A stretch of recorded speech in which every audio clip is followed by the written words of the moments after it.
예, 안녕하십니까. 오늘 락강의 세미나식 불안 어떤 내용일지 한번 살펴보겠습니다. 네, 오늘은 주체 아파니시스와 신앙주체 어떻게 유비화되나 한번 보겠습니다. 아파니시스는 이 주체 사라짐이라는 뜻이 주체 소외 이러한 개념인데 이것을 락강이 차용해서 주체의 소멸이라는 개념으로 가져왔죠. 네, 락강은 자아심리학을 비판하는 말 가운데서 자아와 현실과의 관계를 중시하는 자아심리학의 입장도 일견 있음을 부인하지는 않겠지만 그것은 주체를 더욱 고립시키고 소외시킬 뿐이라고 세미나 11에서 말하고 있습니다. 자아심리학은 자아의 강화, 자아의 적응 능력, 자아의 어떤 평상성, 항상성을 강조하는 개념이죠. 그런 자아심리학이 강구하고 있는 것은 주체의 소멸, 아파니시스를 주체가 사라지는 것을 소외되는 걸 강구하고 있다 이거죠. 이러한 주체의 소외와 고립을 락강은 아파니시스라고 말하는데 원래 아파니시스란 말은 아버지가 그 권력과 힘을 통해 아이가 성적으로 엄마와 융합하고자 하는 욕망을 견제하는 개념이었어요. 절단시키는. 이 개념을 락강이 차용해서 주체의 소외라는 그런 개념으로 확립하게 됩니다. 이 아파니시스 즉 주체의 소외됨과 고립이라는 개념은 락강의 정신 분석에서 핵심을 차지하는 중요한 개념입니다. 락강의 그 거세의 핵심이 무엇이죠? 거세의 핵심은 소외와 분리죠. 그러니까 소외가 없으면 분리도 없다는 거예요. 이 분리라는 것은 뭡니까? 분열과는 다르죠. 대상관계에서의 그 분열 개념과는 다른 것입니다. 분리라는 것은 그 독립된 주체로 서는 것이죠. 독립된 주체, 독립된 어떤 그 무의식적 주체로 쓰는 거예요. 이게 이제 그 분리인데 그 분리의 전제가 뭐냐? 주체의 소외를 경험해야 돼요. 주체의 소외를 경험해야 돼요. 주체의 소외를 경험한다는 게 무슨 말입니까? 엄마와의 융합의 욕망이 절단된다는 거, 그리고 아빠와의 관계에서 자기 자신이 너무나 무기력하고 배울 게 많다는 거, 그걸 받아들이는 게 주체의 소외죠. 그 주체의 소외를 받아들이고 주체가 고립되는 것을 경험해야만 분리로 갈 수 있다는 것이죠. 이게 락강의 그 거세 개념이에요. 자, 둘째 줄, 주체는 이 소외와 고립이라는 경험을 하지 않으면 거세를 제대로 소화내지 못합니다. 거세란 바로 주체의 소외됨과 고립 속에 들어가는 걸 말합니다. 인간은 이 소외됨과 고립을 죽기보다 싫어합니다. 아이도 마찬가지죠. 그래서 아이는 이 소외됨과 고립을 모면하기 위해 가진 수단을 다 씁니다. 그러나 그 결과 거세는 더 늦어지고 주체는 발전과 성장에 스스로 자기 제약에 걸리고 말게 됩니다. 그래서 아이는 자기의 이 소외됨, 자기의 그 무능력과 무지함과 지혜 없음, 지식 없음에 대해서 받아들여야 돼. 빨리 받아들여야죠. 그리고 엄마에 대한 자기의 욕망을 빨리 그 절단을 받아들여야 되는 것이죠. 아파니시스는 주체의 거세와 직결되는 개념입니다. 거세는 자신의 결여를 받아들이고 자기 책임으로 수행하는 것을 말합니다. 거세는 자기의 결여를 받아들이고 그 결여를 자기 책임으로 수행하는 거예요. 엄마의 책임도 아니고 아빠의 책임도 아니고 환경의 책임도 아니고 자신의 결여와 부족은 자기 책임으로 수용하는 거, 이게 이제 거세예요. 그러니까 주체의 거세는 일평생에 계속되는 개념이지 어린 아이의 5, 6세 때 이 오이디푸스키에 해당되는 그런 개념만은 아닌 것이죠. 이 거세를 어떻게 아파니시스와 연결될까요? 결여를 지각한다는 것이 의식 차원에서 가능할까요? 결여를 지각한다는 것은 의식 차원에서는 불가능해요.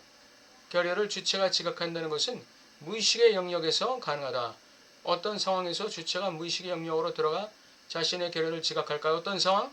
바로 아파니시스의 차원, 즉 주체의 소외됨과 고립으로 들어갈 때, 주체의 소외됨과 고립을 대면할 때 비로소 자신의 결여를 지각하게 된다. 이렇게 얘기할 수 있습니다. 결여를 지각하게 된다.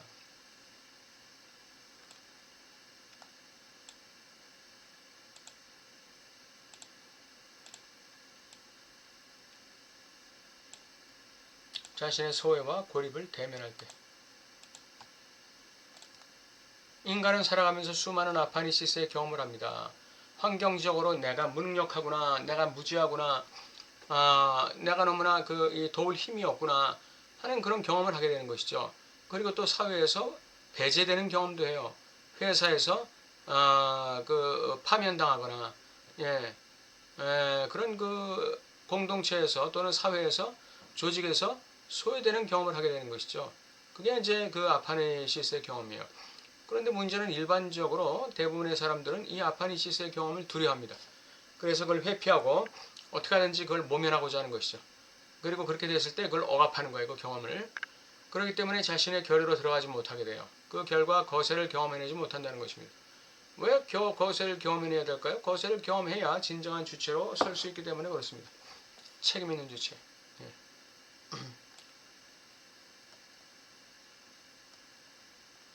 책임 있는 주체로 서는 거예요. 거세란 책임 있는 주체가 되는 것입니다. 이 반대가 뭐라고 그랬죠? 이 반대가 아파니시, 아름다운 영혼이라고 그랬죠. 자, 이제 기독교의 신앙 주체로 가볼까요? 기독교의 신앙 주체는 아파니시스의 주체입니다. 예. 신앙 주체는 세상살이 속에서 철저하게 아파니시스를 경험합니다. 예. 세상에서 다가오는 수많은 고난과 시련 속에서 주체의 소외와 고립을 피하지 않습니다. 물론 그러한 소외와 고립을 피하는 신앙 주체 많습니다. 그러나 대부분의 크리스찬들은 그러한 소외와 고립을 대면합니다. 그러한 대면을 통해서 크리스찬은 자신의 믿음을 키워나가는 것이죠. 하나님께서 그의 백성들을 편안하고 행복하게 살도록 만들어주시지 않는 이유가 여기 있습니다. 하나님은 그의 자녀들이 행복하고 편안하게 100년을 사는 것보다 오히려 1년을 살더라도 믿음으로 살기를 원하시는 것입니다. 그런데 이 믿음이 그렇게 쉽게 성장하지 않습니다. 그래서 하나님은 고난과 시련을 통해서 그의 백성들의 믿음을 성장시키기 위해서 광야와 사막 한가운데 그의 백성들을 몰아넣으시는 것입니다. 굉장히 하나님이 나쁜 하나님같이 보이죠. 예. 그 이유가 뭐라고 했죠? 그 자녀들이 행복하고 편안하게 100년 사는 것보다 1년을 살더라도 믿음으로 살기를 원하시는 거예요. 이게 하나님이 그의 백성들을 향하신 소원이에요. 욕망이에요. 그래서 하나님은 연금술사가 되시는 것입니다. 성경에 보면 하나님을 연금술사로 비유하고 있어요. 그의 백성들을 만들어 가시는 분입니다.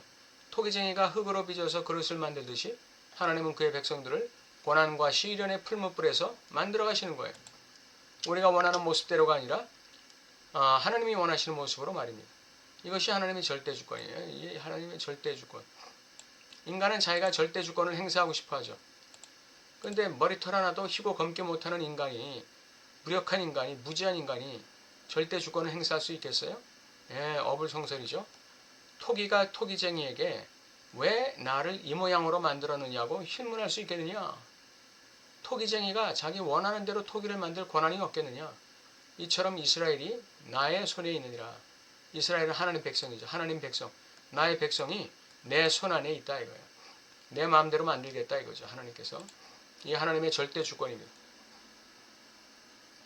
하나님은 그의 백성을 아파니시스 시키는 주체예요. 모든 크리스찬은 하나님의 손에 있습니다. 하나님은 철저하게 그의 백성들을 소외와 고립을 통해서 시련하고 연단하셔서 하나님이 원하시는 모습으로 만드십니다. 이것이 하나님의 절대 주권입니다. 여기에 군말할 수 있는 사람은 없어요.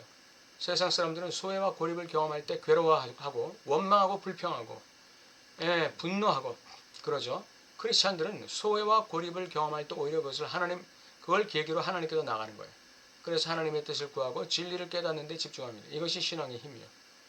믿음은 우리를 소외와 고립 속에서도 하나님께 더 가까이 나가게 만듭니다. 이게 믿음이에요.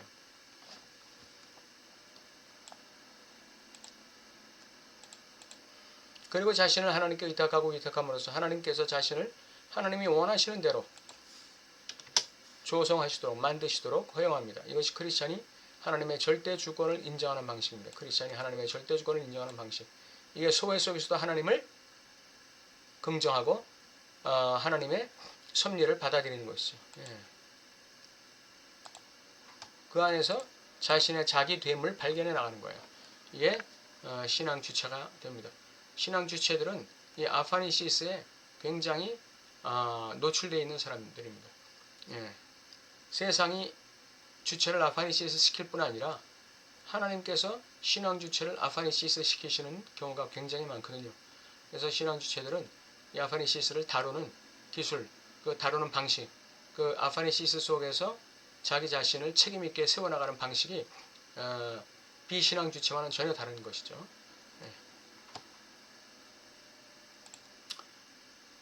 오늘 이 주체 아파니시스와 신앙 주체라는 제목으로 알아봤습니다. 다음 시간에 또 뵙겠습니다.